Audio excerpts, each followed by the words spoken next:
Welcome to Grace Over Grit and Growth, the podcast where we empower women to be who they are gracefully while being unapologetic. Hello there, I'm Monique Fisher, And I'm Alita Anderson. and welcome to our podcast today, where we're going to talk about prepping homes.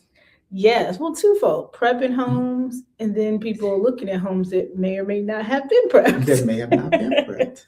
How do you find that diamond in the shag carpet? Yes, how do you look past? So we're going to give you some tips, the things that we definitely share with our clients as we're helping, people come to us saying they want to sell their homes. We talk about the consultation a lot with buyers of getting them prepared. This is something for some of our agents or some of our clients that are listing, some ways that we help them get prepared. Yeah. So it's not about just determining the price, it's determining, the time of year that you want to sell.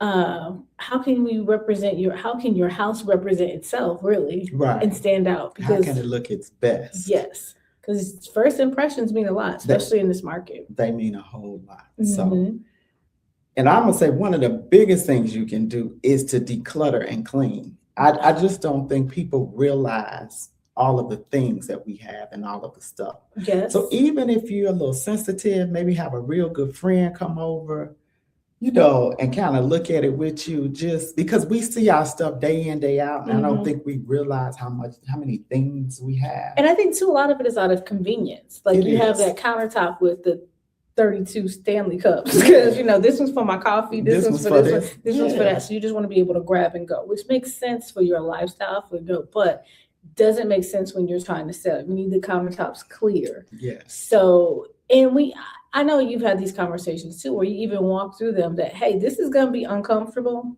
Yes. So what are some of the things, like if you have 32, how can we get down to 2? What can we do this? It's not to make it difficult for you, but it's also to not make the process so tedious for yourself. Right. Because, hey, you're going to have people coming in and out of your home. Our goal is always for you to sell your house as quick as possible for the most amount of money. That's always going to be our goal. But if you have to be on the market, homes are sitting on the market a little bit longer. Yes, they are. So you have to not only do your day-to-day duties, but then still have to keep your house prepared for people to walk through it as if you don't live there, and you do. Right. So, and we got some hacks, some baskets, how to place things. But I agree with you 110%. The first thing is just get rid of the things that you're not taking with you. Get rid of. Right. Like start packing up. Donate, pack. Yeah, for sure. And I'm telling you, clean. Deep cleaning windows. Oh yes, that's a huge one. Yeah. Windows, floor, the baseboards, the ceiling fans. We went the vents. Probably maybe about a month ago. A client and I went to a house. Layout was everything that she wanted to do. When I tell you, it was so dirty. Like she came through and she had her parents come through. And it was so dirty, they were like walking through like this. Like, I don't want to brush up against anything. I don't want to touch anything. So in her mind, she was like, oh no, like I'm going to have to remove the carpet. I'm going to have to deep scrub. I'll have to do all this stuff. So yeah, this is going to be worth way less.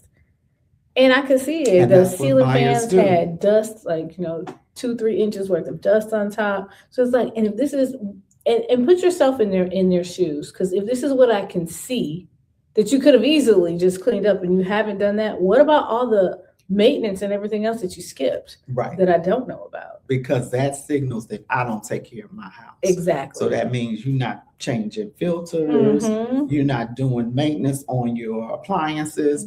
And so in buyers' minds, they just start deducting. Yes. Deducting. Yeah. Yeah, this house is not worth this. I think we need to take 20 grand off. And the way they come up with that number is not logical either. No, but it's just, they just say, oh no, I'm not paying this for this. Whatever you're asking, I'm getting less because this is just not in the conditions to be. Now, I have some places where we go in and because it's in such a bad condition, it's priced appropriately, meaning it's priced really low. And I always caution people on that too, because they'll be like, oh my gosh, this is the subdivision I want to live in. And this one is only $120,000. Now, If we've been looking at houses in that subdivision and they're roughly 225, 250, You and this know, one is 120, red flag, red yeah, flag. it's some serious issues. Right. And if you're okay with that, cool. But a lot of times people aren't. They're like, oh no, this is way too much, which is why it's discounted. This is why it's discounted. Yeah. The other thing too is when your buyers pull up to your homes, you only got a few seconds for first impressions. So if you got peel and paint, you know, the garage doors dented, you got faded shutters, you got the webs, cobwebs because you don't enter your front door, which is a lot. What a lot of people do. You know, those are things too that sometimes I've had buyers say, I don't even want to go in there. Oh yeah, you pull it and they're like, oh, never mind. So even if you have all the improvements on the inside, nobody's gonna know because they're not getting past that. Yeah, the outside appeal is so big, especially when you're looking at that house in comparison to maybe the neighbor's houses. Oh yeah. So it's like, oh, so my house is gonna be the eyesore. Or a lot of times what people do is look at it and say all the stuff I'm gonna have to do just to get it to look decent. Compared to the house next door. Right. So yeah, think about that as you are preparing. Sometimes people think about it and then sell at a different time of year. Yeah. In the wintertime. So that's going to be making sure the snow covers up a little bit of it. Yeah. So, but those are things you want to keep in mind. I think the big one is going to be the yard, the curb appeal. Having a freshly painted door. Yes. You know, even if it's a little bit of a different color, something that makes it stand out. Repair the screens. If you have a screen door with a big hole in the screen, repair it. Repair your screens, all of them. Yes. Because that's just not a good look. You know? Wonder how this big X got in the screen. Like, what happened? And if your soffits and things are still, and fascias are still wood, you know, then get those painted. You know, what I did years ago was cover that up with the vinyl. I had all the lines wrapped in vinyl. Yeah. Because I got tired of painting all the time. Yeah. So, that's a good point.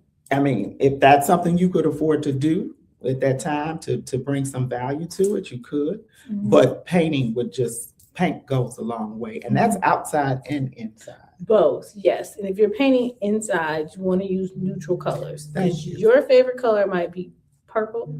Right. You'd be a Prince fan. Right. It doesn't mean everyone else is. So they don't necessarily want to see that. Yeah. So keep it neutral because and a lot of times sometimes people can't see past it. If it's a neutral color, they'll be like, oh, I can see this, and there. See. Right. So you want the neutral grays and the neutral beiges. Yes. And beige is coming back too. A lot of people don't realize that. If you have brown cabinets or cabinets that have maybe an orangish tint, it's okay to do a beige in your home. It's fine. I know people have gone crazy with all of the grays. Yeah, you know, now they got grayish, which is a gray and a beige. Yeah. So that's even workable. Yeah. But you want to stay neutrals or off whites. But you don't want to get into the reds and the oranges and the accent walls. I had a basement. I think I showed you a picture of this. Literally, when we walked down the stairs, the wall going down to the basement was like the sides of the walls about the stairs were gray, and as soon as you landed on that final step, the entire basement was like bright red, and it just looked like it was just crazy. It was so bright, it was so bright, and then they had the lights, recessed lights downstairs, so it made it even, like. It was just maybe they was going to do a theater at one time or something. Oh gosh, it was so much red. We were like, what is going on with the red? The red is my favorite color, but that's a bit much. Yeah, it was a lot. Yeah. And then it made it stand out even more because it had like yellow accents, so like yellow chairs and yellow. So it was just like a whole lot of brightness. Yeah. I mean, so it was bright for a basement. Typically people say basements are dark, but that wasn't the case here. No. But yeah, you have to think outside of yourself when you're doing that as to what's going to appeal to the most people. You may like X, Y, and Z, but that doesn't mean everybody else will. Exactly. And so I've told you the story about this man that I had. When I was doing my redesign and helping to stage homes, we went to go help him prep his home. And so he was telling us the value of the things that he had done and updated. And so he was like, we were in his bedroom and the bathroom was around the corner. And he was like, little lady, when you get in there and see that bathroom, you're going to be just wild. I said, uh-oh, watch out now. Let me go on in here. And I'm standing in there looking like, what am I supposed to comment on? And he screamed, that's 24 karat gold. I said, the faucets? So I said, yeah. I was like, okay. We starting the nickel era, but okay, all right, I see it. So I tell that story because what's important to you sometimes is not necessarily important to other people, and you've invested so.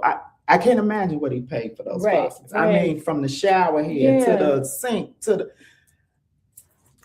But that was important to him, and he loved it. But it was not going to bring one extra dime to that house. In fact, people probably were going to be like, I'm going to replace that as soon as I get in here. Exactly. Because that's not a value to them. So that's why we always talk about keeping things neutral, even kill. So if people want to come in and do those things, they can. Or it's something they can live with until they're able to do what they need to do. And you made a good point of it was a value to him. Now, sometimes you go in and just like, I love to have beanbag chairs throughout my basement. Whatever it is, your thing is, I love to have these particular things. So that's what I'm going to do.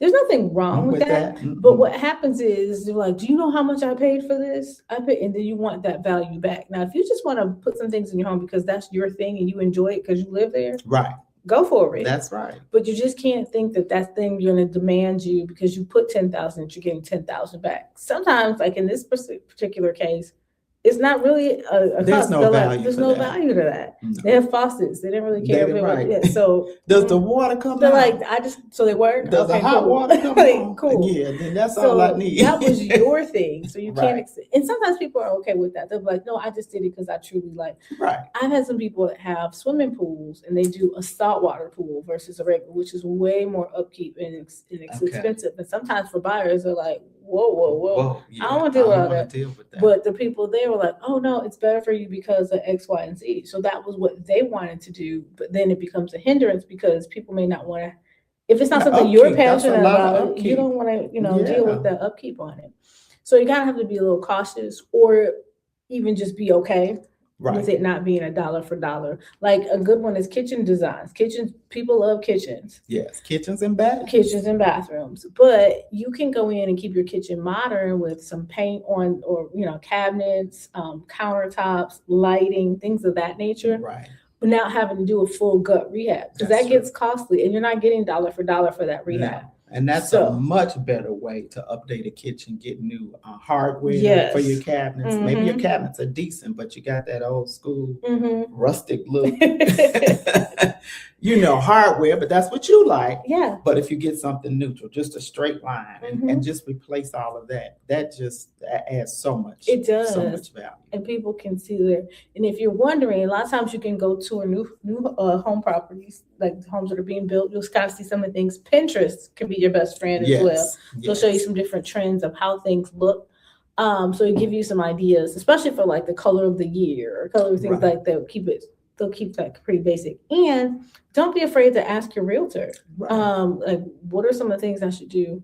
Or what are some of the things I should take away? And sometimes furniture, because you need a lot of seating because you may entertain a lot. But what that does is when I'm coming into your home, it makes it seem smaller because you've got all this furniture or oversized furniture. So it takes away from the dimensions of the room. Because when the rooms look larger, that brings value. Yes. Right. So if you got this table for 8 in a 12 by 12 dining room with all the chairs bumping up against the wall and towards the you scoop past and the you wall. Got the, what do you call it, the credenza or the hutch.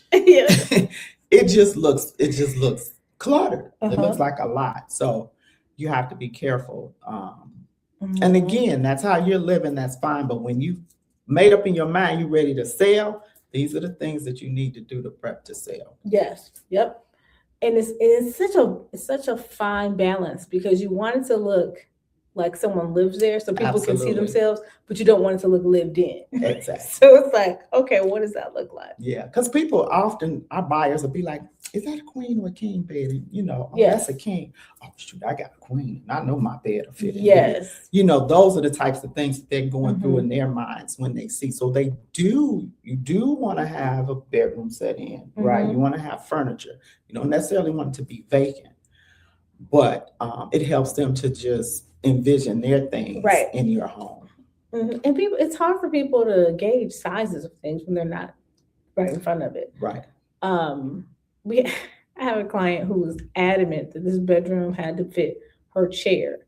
And I'm like, okay, well, how big is this chair? And she's like, oh, it's not that big. So I'm like, okay, well, this bed works. She's like, oh no, my chair won't fit. Oh no, I can't see to get my bed in this chair. And I'm like, okay, I'm gonna need you to measure this The chair. chair. Yeah, we Yeah. take a picture of it and then measure it. And we're gonna go through. And she was like, okay, so we did. So I was like, okay, the chair is this wide and this high. So every time we go somewhere, I'd be like, okay, the chair could be, if we did the chair, like I would mark it off either with I had those booties, so it could kind of be like, kind of make a square to see where the chair would be. Like, okay, so the chair's here. It's not blocking the windows, not blocking the door. It's going to face here. She's like, oh, okay. But what she was envisioning, and I'm thinking, this chair is not that big. So places that you said, I'm sure this chair would fit. But right, I thought maybe she had a chair and a half. You know those big old chairs where two people can sit in. And that's why I was like, okay, look, what is going on in this chair? Yeah, wow. Because I was like, how big is this chair? Because we've seen some decent sized rooms, and it's still an issue with this chair. Yeah. So that's when I was like, nope, we're gonna get the actual measurements and go. And she's like, oh, yeah, that's fine. Yep, it was. But you gotta have to help people sometimes because they don't. You see it in comparison to maybe where she was at or something else. It may have looked bigger. I don't know, but when you can actually see those, it certainly helps. Yeah, and I also tell sellers too, look for your wall space. If you don't have any wall space, if it's something in every corner, in front of every wall, oh my God, it's too much. It's too much. Yeah, and I've been places where it's like, okay, we're facing this way, and then okay, maybe that's the television set, but then these two walls, we got just art, and then this side is like family portraits, and then you've got the cross, and then it's the welcome to our house. I'm like, oh my God, like what is all this stuff? And what happens a lot of times, I'm sure you've seen this too, is that sometimes there's so much stuff on the wall that when you go do the final walkthrough, people. There's all these little things on the wall, and people see it. I'm like, wait, and it looks so much bigger. And they're like, oh my God, like people are shocked because it looks so much bigger without all that stuff in there. Yeah. So those are things too. Starting to depersonalize and take things down. You know. Oh, I think depersonalize is a big one. So recently I've been out showing homes, and it was football season.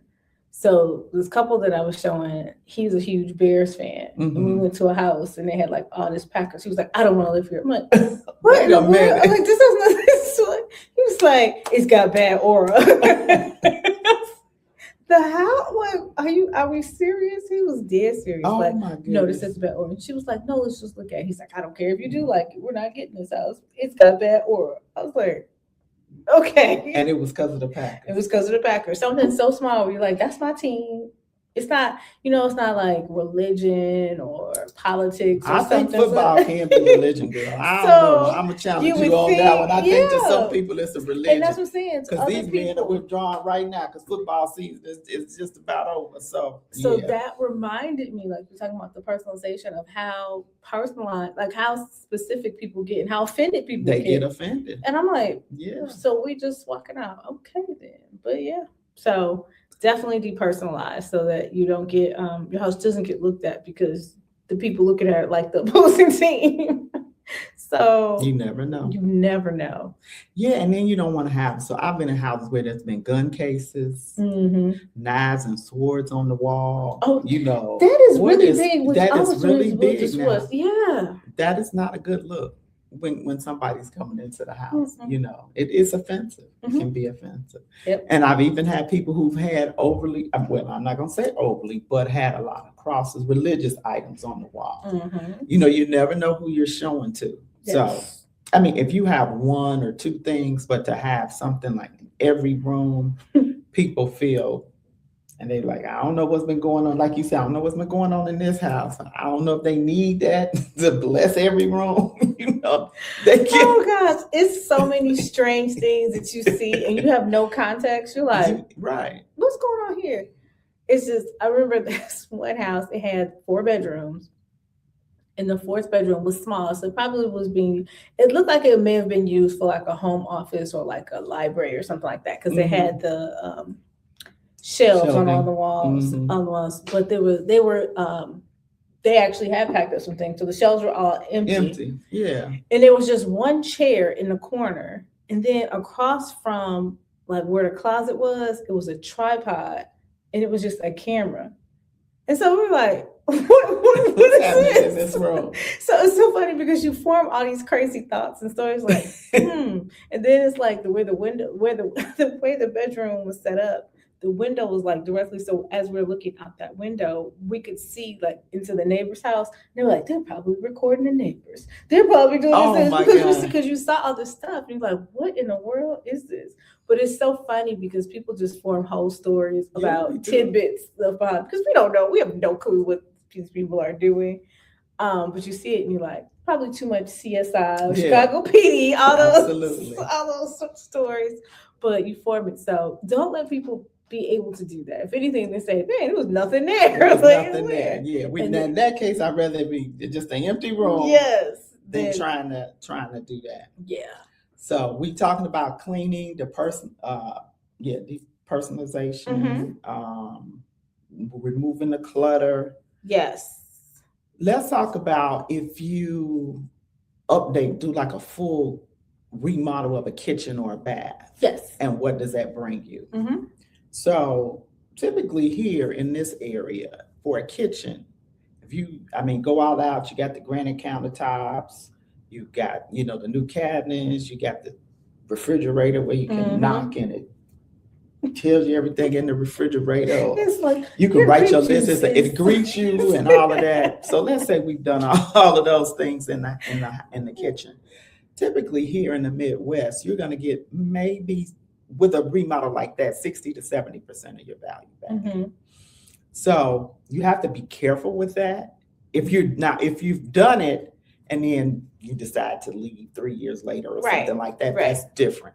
But if you're thinking about doing that because you're going to get more value for the house when you sell it, I would really think again. And that's where you really do need to consult a realtor. You do. Because you don't want to be the house that's over improved too for your neighborhood. So if you living in a neighborhood where the average price is $325 and then you put in $100,000 kitchen, I would think twice about that. Yeah, and the other thing with that too is how did you pay for or finance that remodel? Right. Because let's say you do go all out, so it's $80,000 or even say $100,000, like you mentioned. So did you take out a loan for that? Right. And if you did, so now you need to pay off whatever your mortgage is if you have one. Plus, I'm sure you're going to pay off that loan for the kitchen because you're not going to be in the kitchen anymore. So now we're looking at possibly having to do $100,000 above whatever your house is, whatever your payoff is, which it depends. Some places, you might have a very low payoff and it still might wake up, but that affects the number. So it's not necessarily even going to be just what your home is worth. Well, let me take that back. It's going to be what your home is worth, but it's also going to be you're looking for that $100K to pay off that loan. Right. So that sometimes it doesn't give you a lot of wiggle room. I had a client that was looking at doing some upgrades, but then they're like, "Ooh, no, we're not going to move because we got a great, and we're not going to move and we're not going to refinance because we have a really good interest rate." Right. So I was like, "Okay, makes sense." And then they're like, "You know what? If we're going to stay here, we're going to make some things. We're going to do a kitchen, do some bathrooms, whatever." So then they took out a renovation loan to do it, and then they refinanced and did the renovation loan. So their interest rate went up. Then they're like, "You know what? All the houses in our neighborhood are selling. I really would like a house with no stairs. Let me see." And I'm like, "Okay," but then when we ran the numbers again, now we have this $50,000 loan. So interest rates up, so it doesn't make any sense now. But had we looked at that prior, they probably could have done that and done some small updates to get them to the sale number they wanted, and they would have made them move to a different place. Right. So you do have to know I mean, we don't, no one has a crystal ball to say what's going to happen tomorrow. But if you're doing a renovation specifically because you're like, oh, this is going to make my house stand out, sometimes you don't, sometimes less is more. Exactly. Because it gives a curb appeal, it's new, it's updated, but we're not replacing and doing a whole lot of heavy lifting or high expense repairs. Right. So maybe you just put in recessed lighting. Again, you talked about maybe painting those cabinets and putting on the new hardware. Yes. Right. And that may be it, or maybe flooring. If the flooring is not good. And then that's way less expensive than trying to do a full rehab. And again, the goal is for buyers to come in and be wowed, but say, you know what, I could live here, right? With the minimal effort that you've done, they're able to come in and see themselves in it. So you don't necessarily have to go all out.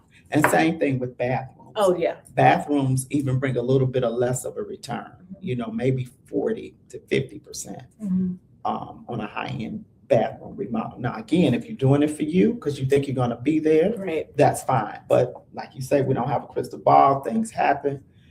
Maybe you're selling within the next 3 years. Just know that you're not going to get dollar for dollar back for that bathroom.